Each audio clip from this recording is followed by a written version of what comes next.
Hello everyone, welcome to the legal precept channel. मैं हूं महाश्वेता पटनायक। आज मैं आपके साथ इंडियन कॉन्स्टिट्यूशन के आर्टिकल 246 ए के ऊपर डिस्कस करूंगी। पिछले वीडियो में कॉन्स्टिट्यूशन में जीएसटी के ऊपर जो सब प्रोविजंस है उसके ऊपर एक ओवरव्यू दी थी। उस वीडियो को जरूर देखिएगा। आर्टिकल 246 ए को एलेबोरेटली डिस्कस करने से पहले अगर अभी तक आपने इस चैनल को सब्सक्राइब नहीं किया है तो प्लीज सब्सक्राइब बटन को प्रेस करके इस चैनल को सब्सक्राइब कीजिए और बेल आइकन को प्रेस कीजिए ताकि हर वीडियोस की नोटिफिकेशन आपको मिल सके। जीएसटी आने से पहले कॉन्स्टिट्यूशन में सेंटर और स्टेट गवर्नमेंट दोनों के पास गुड्स और सर्विसेज को लेकर एक साथ टैक्स लगाने की पावर नहीं थी। इसीलिए कॉन्स्टिट्यूशन में 101st अमेंडमेंट करके एक नए आर्टिकल 246 ए को इंट्रोड्यूस किया गया। आर्टिकल 246 ए इसी आर्टिकल ने ही जीएसटी लाने के लिए पावर दी। फाइनली 1 जुलाई 2017 को ही जीएसटी को इम्प्लीमेंट किया गया। आर्टिकल 246 ए को एलाबोरेटली डिस्कस करने से पहले इंटरस्टेट सप्लाई और इंट्रास्टेट सप्लाई किसे कहते हैं और इससे सप्लाई में कौन सा टैक्स लगता है इससे समझते हैं। इंटरस्टेट सप्लाई ऑफ गुड्स और सर्विसेज। यहाँ पे सप्लाई ऑफ गुड्स और सर्विसेज का मतलब है सेल ऑफ गुड्स और सर्विसेज, यानी जब दो स्टेट्स के बीच में कोई सेल होता है या दो यूनियन टेरिटोरीज के बीच में कोई सेल होता है या एक स्टेट और एक यूनियन टेरिटोरी के बीच में कोई सेल होता है। इसका मतलब सप्लायर एक स्टेट में है और रिसिपिएंट दूसरे स्टेट में है। सपोज हमारे उड़ीसा से कोई गुड्स वेस्ट बंगाल को जाता है तो फिर उसे इंटरस्टेट सप्लाई ऑफ गुड्स कहा जाएगा। सपोज कोई दिल्ली से गुड्स और सर्विसेज पुडुचेरी को देता है, यहाँ पर भी इसे इंटरस्टेट सप्लाई कहा जाएगा। आईजीएसटी एक्ट का सेक्शन 7 के अनुसार और भी कुछ सप्लाई को इंटरस्टेट सप्लाई कहा जाता है, जैसे कि इंपोर्ट ऑफ गुड्स और सर्विसेज। यहाँ भी आईजीएसटी लगता है। जहाँ पे गुड्स और सर्विसेज का एक्सपोर्ट हो रहा है यानी इंडिया से बाहर कोई सप्लाई हो रहा है उसे भी इंटरस्टेट सप्लाई कहा जाएगा। ये अलग बात है कि एक्सपोर्ट में जीएसटी नहीं लगता है, ये जीरो रेटेड सप्लाई होता है, लेकिन इसे भी इंटरस्टेट सप्लाई कहा जाएगा। और स्पेशल इकोनॉमिक जोन में अगर कोई सप्लाई होता है उसे भी इंटरस्टेट सप्लाई कहा जाएगा। इंटरस्टेट सप्लाई ऑफ गुड्स और सर्विसेज के केस में जो टैक्स लगता है उसे आईजीएसटी यानी integrated goods and services tax कहा जाता है। आईजीएसटी को सेंट्रल गवर्नमेंट लेवी करती है और कलेक्ट भी करती है।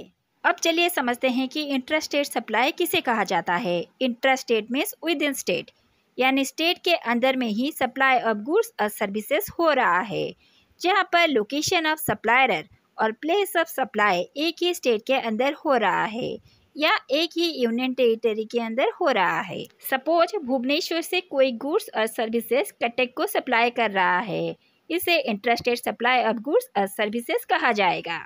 वैसे ही दिल्ली के अंदर सप्लाई ऑफ गुड्स और सर्विसेज कोई कर रहा है तो उसे इंट्रास्टेट सप्लाई कहा जाएगा। दिल्ली एक यूनियन टेरिटोरी है लेकिन उसे स्टेट की तरह प्रिविलेज दिया गया है। इंट्रास्टेट सप्लाई के केस में दो टैक्स लगता है, एक है सीजीएसटी, दूसरा है एसजीएसटी।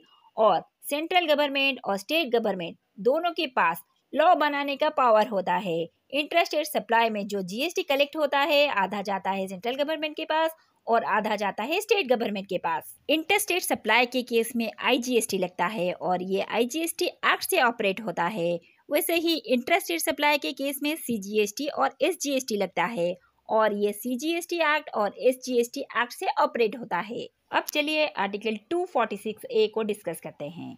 आर्टिकल 246 ए का हेडिंग है special provision with respect to goods and services tax. Article 246 A एक स्पेशल प्रोविजन है क्योंकि ये सेंट्रल गवर्नमेंट और स्टेट गवर्नमेंट दोनों को एक साथ टैक्स लगाने की पावर देती है। जीएसटी आने से पहले ऐसा कोई प्रोविजन नहीं था, इधर सेंट्रल गवर्नमेंट टैक्स लगाती थी या स्टेट गवर्नमेंट टैक्स लगाती थी। आर्टिकल 246 ए का क्लॉज 1 कहता है notwithstanding anything contained in article 246 and 254। पहले नॉटविथस्टैंडिंग का मतलब समझते हैं। इसका मतलब है ओवरराइडिंग इफेक्ट। भले ही प्रोविजन में कुछ भी लिखा हो, इस क्लॉज में जो लिखा होगा वही प्रिवेल करेगा, इसे नॉन ऑब्स्टेंटे क्लॉज कहते हैं। क्लॉज 1 कहता है notwithstanding anything contained in article 246 और 254 parliament and subject two clause 2। यहाँ पर सब्जेक्ट टू क्लॉज 2 लिखा गया है, इसका मतलब है को रिलेट टू क्लॉज 2, यानी क्लॉज 1 के साथ साथ क्लॉज 2 को भी कंसिडर किया जाएगा। अब क्लॉज 1 को थोड़ी देर के लिए यहीं पर छोड़कर क्लॉज 2 को चलते हैं। क्लॉज 2 कहता है parliament has exclusive power to make laws with respect to goods and services tax where the supply of goods or services or both takes place in the course of interstate trade or commerce। इसका मतलब parliament के पास कानून बनाने की exclusive power रहेगी जहां पर supply of goods and services और both takes place in the course of interstate trade और कमर्स, यानी जहां पर इंटरस्टेट सेल ऑफ गुड्स या सर्विसेज या दोनों होगा, वहां पर टैक्स लगाने का पावर पार्लियामेंट के पास रहेगा। पार्लियामेंट यानी सेंट्रल गवर्नमेंट। अभी थोड़ी देर पहले मैं आपके साथ डिस्कस कर रही थी कि इंटरस्टेट सप्लाई के केस में सेंट्रल गवर्नमेंट टैक्स ले भी करती है और कलेक्ट भी करती है, और ये IGST एक्ट से ही ऑपरेट होता है। वही बात क्लॉज 2 कहता है, यानी इंटरस्टेट सप्लाई के केस में सेंट्रल गवर्नमेंट यानी पार्लियामेंट के पास ही पावर है लॉ बनाने के लिए। अभी चलिए क्लॉज 1 को डिस्कस करते हैं, जो कि हमने पहले आधा डिस्कस किया था। ये कहता है not withstanding anything contained in article 246 and 254 parliament and subject two clause 2। Clause 2 क्या कहता है अभी हमने डिस्कस किया। ये कहता है इंटरस्टेट सप्लाई के केस में GST को लेकर लॉ बनाने का पावर पार्लियामेंट के पास होता है। फिर कहता है the legislature of every state have power to make laws with respect to goods and services tax imposed by the union और बाय सच स्टेट। आर्टिकल 246 में सेंट्रल गवर्नमेंट और स्टेट गवर्नमेंट के सब्जेक्ट मैटर को लेकर कौन सा law बनेगा उस पावर को डिस्ट्रीब्यूट करती है। और आर्टिकल 254 कहता है जहां पर पार्लियामेंट और स्टेट लेजिस्लेचर दोनों में किसी भी कानून को लेकर अगर कोई कॉन्फ्लिक्ट होता है, वहां पर पार्लियामेंट जो कहेगा वही प्रिवेल करेगा।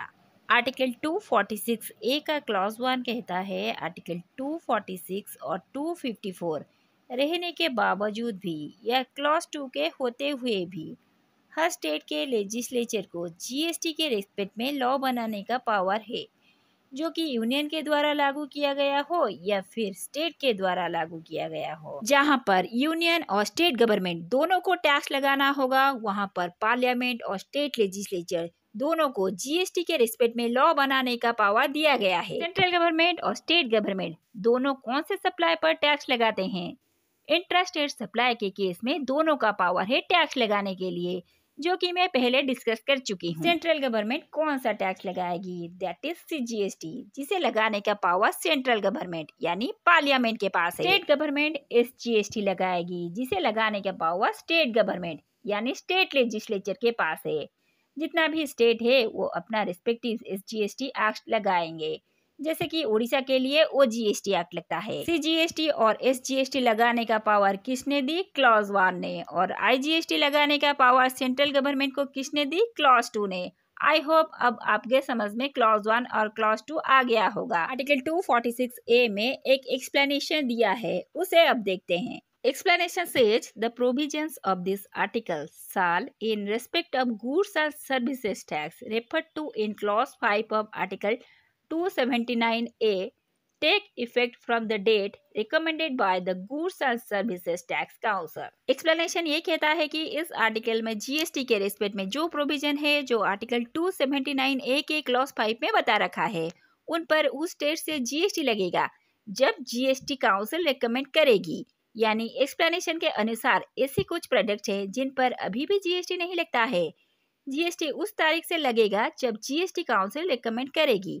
अब आर्टिकल 279A के क्लॉज 5 में क्या है देखते हैं। Clause 5 of article 279A says the goods and services tax council shall recommend the date on which the goods and services tax be levied on petroleum crude, high speed diesel, motor spirit, natural gas and aviation turbine fuel. ये clause कहता है कि GST council जब से recommend करेगी तब से petroleum crude, high speed diesel, motor spirit that is petrol, natural gas और एविएशन टर्बाइन फ्यूल के ऊपर GST लगेगा। फिलहाल अभी तक इन 5 पेट्रोलियम प्रोडक्ट पर GST नहीं लगता है। इसका मतलब ये नहीं है कि अभी नहीं तो कभी नहीं, GST काउंसिल जब रिकमेंड करेगी उस दिन से ही GST लगेगा। इन प्रोडक्ट्स पर GST नहीं लगता है। इसका मतलब ये नहीं है कि इन प्रोडक्ट्स पर टैक्स ही नहीं लगता है। इन प्रोडक्ट्स पर VAT या एक्साइज ड्यूटी लगता है। इन पर GST से ज्यादा टैक्स कलेक्ट होता है, इसीलिए अभी तक इस पर GST नहीं लगा है। ये तो आर्टिकल 279A क्लॉज 5 के अनुसार इन 5 प्रोडक्ट पर GST नहीं लगता है। अल्कोहल फॉर ह्यूमन कंजम्पशन यानी शराब पर भी GST नहीं लगता है। ये बात आर्टिकल 366 के क्लॉज 12A कहता है। इसके ऊपर कमिंग वीडियोस में एलैबोरेटली डिस्कस करूंगी। नेक्स्ट वीडियो में आर्टिकल 269A के ऊपर डिस्कस करूंगी। आज के वीडियो को यहीं पे एंड करते हैं। अगर आज आपको ये वीडियो अच्छा लगे प्लीज लाइक कीजिए, ज्यादा से ज्यादा शेयर कीजिए और सब्सक्राइब जरूर कीजिए। नेक्स्ट वीडियो बहुत ही जल्द लेके आऊंगी। तब तक के लिए गुड बाय फ्रेंड्स।